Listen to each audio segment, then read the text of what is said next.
The Chase Freedom Rise gets your foot in the door in one of the best banks to be a part of and offers a surprising amount of benefits. Don't worry, I've already done the hours of research so you don't have to, so just sit tight and let me explain everything. I'll be going into how to start building your credit, which cards to get, and how to enjoy the perks along the way without any confusion. Be sure to watch until the very end. I would hate for you to miss a single detail that could have saved you money or earned you a little extra cash. Let's face it, having credit is important to most people.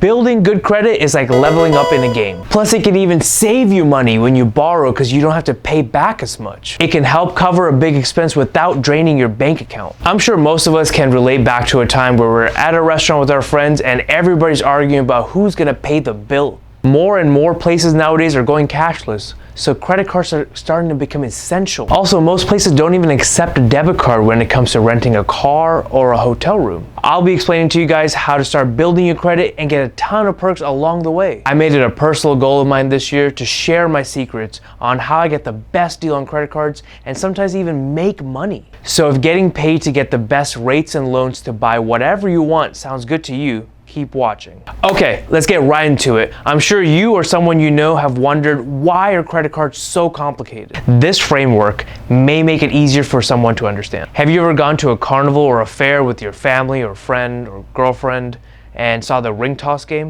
It's a pretty simple game, right? The better you are at tossing the ring, the better prizes you win. It's the same thing with the credit card. If you use it right and pay your bills on time, you can get rewards and improve your credit score. But anyone that's played the ring toss game will tell you that it's trickier than it looks. Even if it looks easy, you might miss a lot and spend more than you planned. The same thing can happen with a credit card. If you're not careful, you'll spend too much and end up with a pile of debt. Okay, so where am I going with this? In both the ring toss game and with credit cards, you need to understand the rules and get better at playing the game. If you're good at it, you could win big, and if you're not, it'll cost you a lot. Just like at the fair, it's all about making smart choices. That's why I'm especially excited to talk about the Chase Freedom Rise.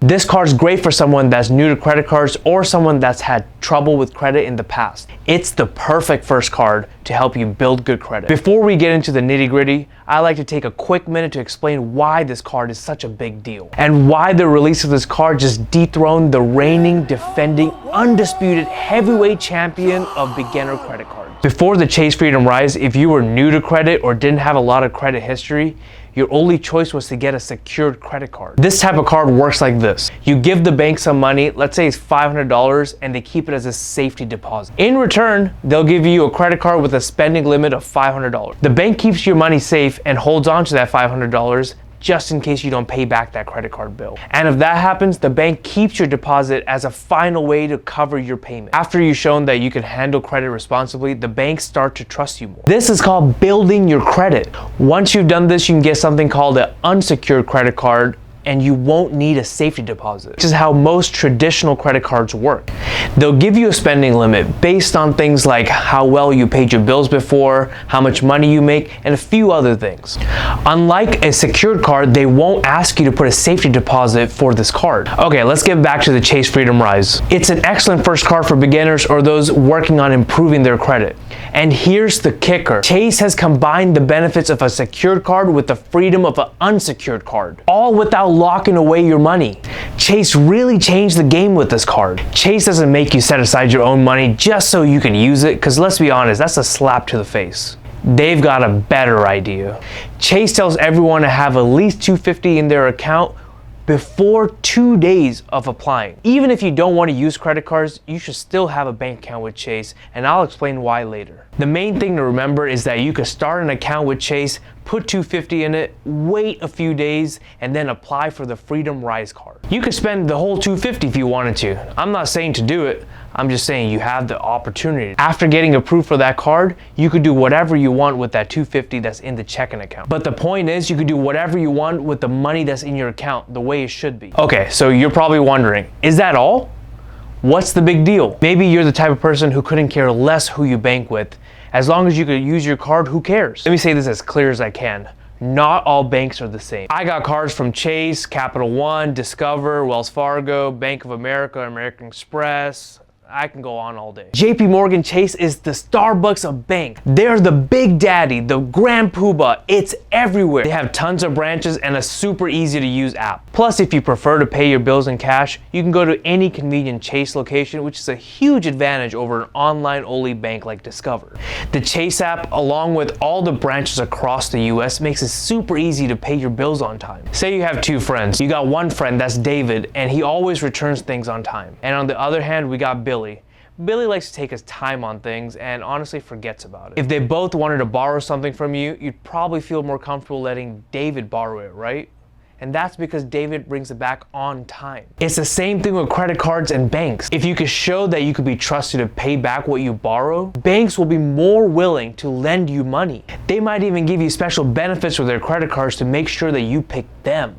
Oh, so you thought this card didn't come with any benefits? This is not your mama's card. With the Chase Freedom Rise, you can start building your credit at one of the best banks in the US, all while earning a consistent 1.5% cash back on all purchases. Chase also incentivizes its users to pay their bills on time by offering a statement credit of $25 when you sign up for automatic payment. You also have access to this card with 0 annual fees. Since this card is aimed at beginners, you're most likely going to have a credit limit of $250 to $500. So you're going to want to be really careful about your credit usage. Think of it this way. If you have $100 in your wallet, it feels a lot easier to spend $20. On the other hand, if you spend $20 and that's all you had, it hurts your feelings a lot more. It's the same thing for your credit. At the end of the day, as long as you don't hurt your bank's feelings, you'll have a great credit score. And to help you with your credit usage, Chase will automatically consider you for a credit increase after 6 months of your account opening. Some might even say that they rise to the occasion.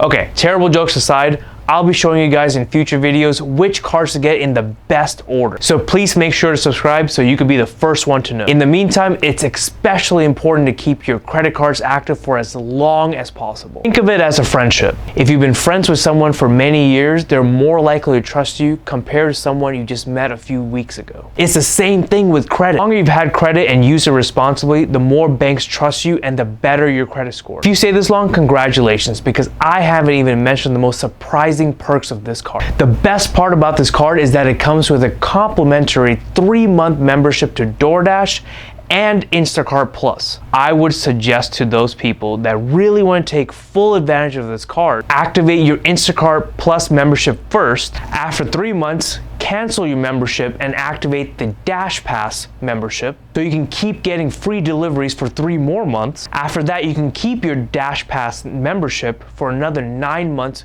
at 50% off. So in total, you would get about $100 worth of value for the low cost of free, so enjoy. And just as a cherry on top, Chase gives you all these benefits in combination with 5% cash back on Lyft rides. That's 3.5% cash back on top of the 1.5% cash back that you already earned. So Chase has stated that there's not really a minimum credit they're looking for, and that is aimed at beginners, which means in order to get approved for this card, depending on your credit, it'll all boil down to a manual review by an underwriter, which for a lot of people won't be a problem. But I'm going to be sharing with you guys how to stack the odds in your favor so you don't have to worry about a hard credit pull lowering your credit score. So you don't have to worry about lowering your credit score with a hard credit pull in the event you're somehow declined. And this is super important, so make sure your daily average balance is at least $250 before applying. This is a key metric that they'll look at while they're reviewing your application. In general, if you're not happy with your score, please leave a comment down below. I'd be happy to help you out in any way that I can. To sum it up, we've looked at the game-changing Chase Freedom Rise. It's a great starter card with the benefits of a secured card without tying up your money. Even if you're not interested in getting any credit cards but would like to improve your chances on getting a loan for a car or a house, having a well-rounded mix of credit lines will be super useful so you can park your white Lexus in your $1 million home. It's that everyday card that helps build your credit score and offers perks like cashback and free DoorDash, free Instacart, and more.